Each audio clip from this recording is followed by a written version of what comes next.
Buenas tardes, colegas, papás y mamás del programa Acá Entre Dos. Como lo prometimos la semana pasada, nuestro tema de hoy, hiperactividad. Gracias a todos por acompañarnos en un día más en nuestro programa. A continuación les daremos la definición de hiperactividad. No, Jason, pero antes veamos la nota. Salimos a las calles a preguntarles qué sabemos sobre hiperactividad. Televidentes, el día de hoy salimos a las calles a preguntar acerca de la hiperactividad y cuáles son sus síntomas. Acompáñennos. Pues generalmente la gente tiende a pensar que pues un niño hiperactivo es el que no se puede estar quieto, que así, loco. Es precisamente lo que dice la palabra.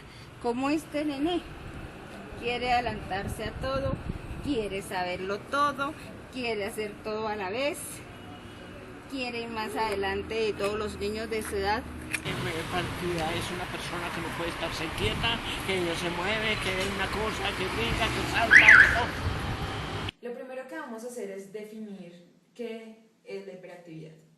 Entonces, como lo dice Spirel en su libro Convivir con niños y adolescentes con trastornos por déficit atencional, encontramos que es un trastorno psiquiátrico con origen biológico, probablemente a nivel cerebral, con transmisión genética que afecta la capacidad del niño o adolescente a regular un nivel de atención, a inhibir o frenar sus pensamientos, a prestar atención a las acciones que realiza, por lo que sufren inatención.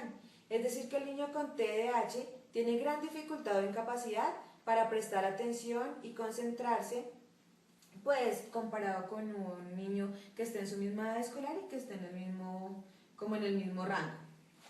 Según el DSM-4, define algunos criterios diagnósticos para este trastorno. Ellos dicen que si presenta 6 síntomas o más durante 6 meses, podríamos decir que posiblemente podría presentar el TDAH. Entonces, ahora vamos a hablar acerca de cuáles son los síntomas para diagnosticar con hiperactividad.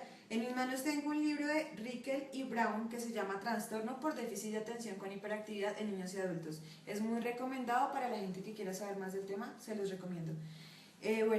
Acá encontramos los criterios que, como lo había dicho ya Jason, pues después de 6 o más ya tenemos que empezar como a preocuparnos acerca de lo que está pasando. El primero es desatención. En desatención encontramos que a menudo no presta atención suficiente a los detalles o incurre en errores por descuido. Segundo, a menudo tiene dificultades para mantener la atención en tareas o en actividades lúdicas. Tercero, a menudo parece no escuchar cuando se le habla.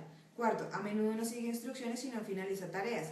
Quinto, a menudo tiene dificultades para organizar tareas y actividades. Sexto, a menudo evita, le disgusta o no es renuente en cuanto a dedicarse a tareas. Séptimo, a menudo extravía objetos necesarios para tareas o actividades. Octavo, a menudo se distrae fácilmente por estímulos irrelevantes. Noveno, a menudo es descuidado en las actividades diarias. Ahora para hiperactividad. Para hiperactividad, frecuentemente mueve en exceso manos o pies, frecuentemente abandona su asiento en clase, frecuentemente salta excesivamente en situaciones en que es inapropiado, frecuentemente tiene dificultades para jugar o dedicarse tranquilamente a actividades de ocio, frecuentemente está en marcha. Y sexto, frecuentemente habla en exceso.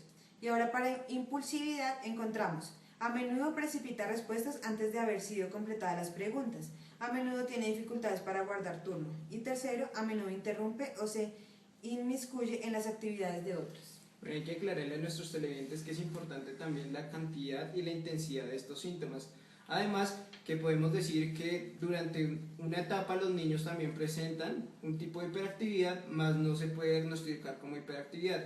Si luego de que tienen que superar esa etapa o ese nivel en el que ellos están y no lo hacen, y hay un desajuste para ellos, o sea que los otros niños ya van en otro nivel y ellos se quedan en el nivel anterior, podríamos estar hablando de que habría alguna problemática en ese momento. Sí, claro. Antes de los 4 o 5 años los niños pues suelen ser muy inquietos, muy cansones, no se quedan quietos, bueno, en fin. Antes de esa edad no podemos dar un diagnóstico de hiperactividad hasta después que empieza en la edad escolar, que es ya cuando es importante y de gran relevancia. Me llegó al foro una pregunta de una mamita muy preocupada que me comentaba acerca de que habían diagnosticado a su hijo con hiperactividad, que si todos los niños que tienen hiperactividad son así, cansones y molestos y se la pasan parándose, y no, la respuesta es no. Lo que pasa es que hay 3 tipos de hiperactividad. Uno es la inatención, el segundo es hiperactividad con impulsividad y el tercero ya es hiperactividad, impulsividad e inatención.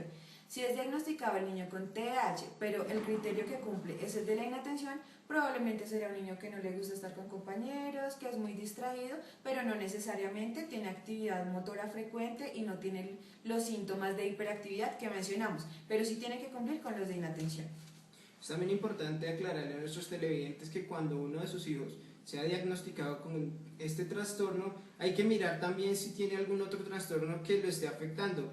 ¿Esto por qué? Porque cuando el psicólogo tiene que llegar a hacer una intervención, tiene que determinar qué tipo de evaluación se va a realizar. Un ejemplo podría ser, el niño tiene hiperactividad, pero a la misma vez puede tener una depresión. Entonces podríamos estar pensando que el psicólogo no solamente se tiene que centrar en la hiperactividad, sino que además tiene que ir hacia el otro lado, por lo cual tendría que generar una evaluación distinta y tendría que generar un tipo de tratamiento distinto. Con esto tenemos que tener muchísimo cuidado. Es importante también no ligarnos solamente al DSM-4, sino mirar cómo es el comportamiento del niño individual, ¿no?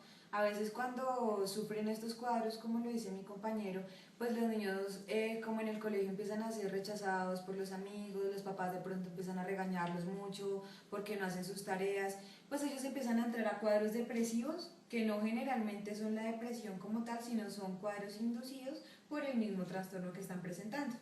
De acuerdo. Hay muchos trastornos psiquiátricos y físicos que comparten muchos signos y síntomas con el TDAH. Por esto hay que tener cuidado porque el DSM-4 demarca muchos criterios que podrían dar una confusión. Por otro lado, el CIE-10 especifica esto un poco más claro. Hay una más denotación hacia el que es el TDAH en diferencia a los otros criterios. Bueno, encontramos que más o menos del 3% al 5% de los niños en edad escolar están presentando este trastorno. En estudios actuales se ha comprobado que en adultos y en adolescentes sigue la hiperactividad. El TDAH se conoce desde hace muchísimo tiempo, solo que antes no se tomaba realmente. Los padres mandaban a sus hijos a estudiar, luego los retiraban del colegio y sentían que eran culpables de esto, realmente no tomaban como un TDAH. Y resultaban trabajando en vez de estudiar. Exacto. Bueno, en cuanto al género, pues predomina más en los niños en una prevalencia más o menos del 2:1 y hasta llegar más o menos al 6:1. Es decir que de cada 7 niños, más o menos 6, o sea, con TDAH, más o menos 6 son niños y una es una niña. Hay que tener en cuenta que pues lo de la estadística de las niñas todavía es un punto que deberíamos trabajar mucho porque, como ya lo hemos mencionado, la hiperactividad no solamente se da por la actividad motora excesiva, hay niñas que presentan, digamos, mucha inatención, entonces hay que hacer un análisis más riguroso y experimentos más rigurosos acerca de Otro esto. de nuestros foros que nos preguntaban era que si tenía alguna relación genética. ¿Tú qué me podrías decir? Bueno, la relación genética está dada por el 75%. Es un problema bastante común en nuestra sociedad. Ahora, Jason, yo creo que nuestros papás y mamás están muy preocupados porque habrá más de uno que diga, pero yo soy así. ¿Tú qué le puedes decir a ellos acerca de los síntomas en los adultos que no son igual a los niños y de pronto en dónde debemos tener cuidado los adultos que estamos mirando? Es para todos los papás porque les voy a decir los signos y síntomas.